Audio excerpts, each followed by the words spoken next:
Thank you, Dr. Shruti, for the introduction. And you are my mentor and guide now. So I'm very grateful to all the panelists here. They're all my mentors. So I'm going to a very important topic, that is environmental modifications. As Dr. Rashina has said, myopia is really increasing. By 2050. We expect 50% of the Earth's population to become myopic. And that's a huge figure. And it's rising. And the last 1 year has made this graph even steeper. So Dr. Rohit सक्सेना's group had found whether it's myopia is a public health problem. And yes, by 2020, 38% of population was found to be myopic, and that is again speculated to be 50% by 2050. So Indians are also at high risk now. So what are we looking at? Are genes just responsible? Just we have parents who are myopes? Is that the responsible thing? So one myopic parent increases the risk of myopia by 3-fold, but 2 myopic parents doubles the above risk factor further. But lifestyle causes myopia and not only genetics. So how do we find that out? So this was done in Singapore, where 18-year-old boys who were Indians, so these they found 70% to be myopic vis-a-vis the same age group in India who were only 10% myopic. So there has to be something about genetics. Also, this group done in young Jewish boys who were doing the more religious Orthodox studies, they found that from their counterparts they were much more myopic.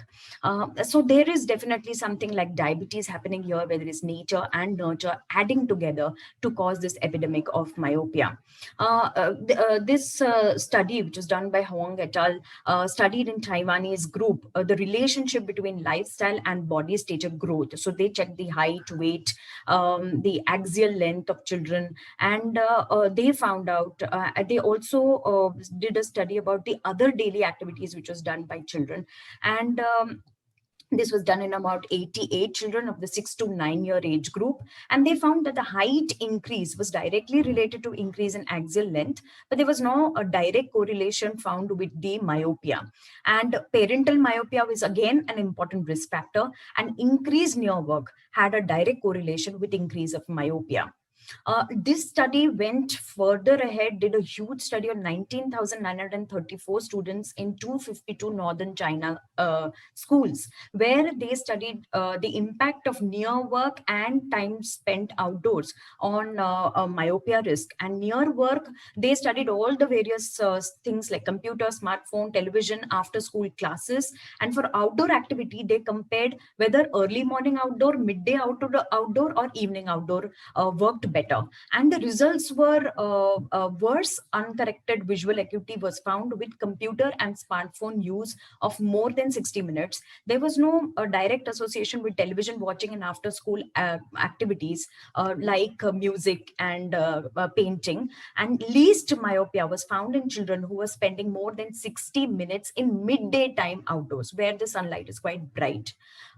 Sydney myopia study done in Australia again studied 2,353 children of 12-year age group across various schools, and this was again a multi-ethnic group. And they tried to study what was the economic status and what was the type of housing. And they found a very surprising thing, where separate houses with garden spaces, children had lesser myopia than those who were staying in apartments with lesser opportunities for outdoors. Also, children living in inner city had 2.2-fold greater odds of getting myopia than those studying in outer suburbs, where there is much more garden space and sunlight. So is our near work to blame? So this study, which is done by Wang et al., they found that reading, writing, computer, mobiles, and video games do increase the risk of myopia. There is a 2% increase odds of myopia with every diopter hour per week. So considering, so this study, they just found that suppose a child does 2 hours of tuition plus 1 hour of gaming per day. So this adds up to 21 hours in the week, and this increases their risk by 40%. 52%. That's huge. And considering the pandemic, where there is almost 8 to 9 hours per day of schooling, we are looking into a huge thing. Myopic epidemic in Asia, especially Southeast Asia, is again found to be directly responsible, because here we pressurize our children quite young, joins a normal schooling. Children as young as 3 years of age are doing homeworks. We are basically main exporter of software engineers. So now we've seen throughout the pandemic, like so many coding classes starting for as young children as 4-5 years of age. So this changed lifestyle to catering to the software needs of the Western population has made us an epidemic thing. Now, accommodative lag, very well explained by Dr. Kuheli. So I'm not going, but the higher the lag, the more the myopic shift. Near work theory. Why is near work actually responsible? Sorry. So near work, the thing which was told by Dr. Kuheli of hyperopic defocus is the reason for near work increasing the tendency to get myopia. Outer play, there is light intensity is much more, UV radiations are more, there is a myopic pupil, and so there is a distance focus available for the child, and there are theories saying vitamin D also is well available, and therefore the myopia progression comes down. This study done by Sherwin's group found 2% reduced odds of getting myopia for every additional hour spent outdoors per week. They did a meta-analysis by Cow and group, and they found that outdoor group versus control group myopia was 0.15 diopters lesser. There was a change of the refractive error was also slower, increase of axial length was also slower, and there were fewer new myopia cases in the outdoor group. Now, how does outdoor work better? Compared to indoors, it has more intensity of light. There's a wider depth available, so wider picture.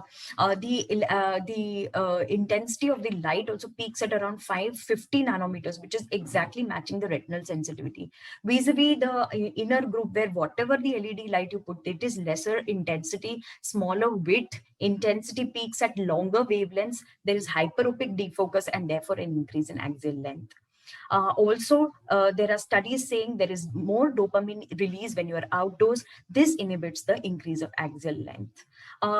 This study, again done by Rohit sir's group, found that private school children were more myopic than government, higher the socioeconomic status, more accessibility to all the gadgets, and therefore more the myopia.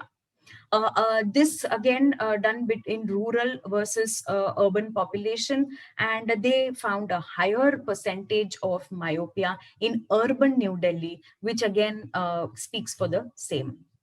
Now, again, this study done between myopia and international educational performance found more myopia in those who were higher educational performance, those who had extra tutorial classes to perform better in the exams. So policy initiatives need to be taken to reduce the school loads. So is food responsible? Yes, we have changed from hunter-gatherers, and therefore a typical American diet has also been found to be responsible for increase in axial growth.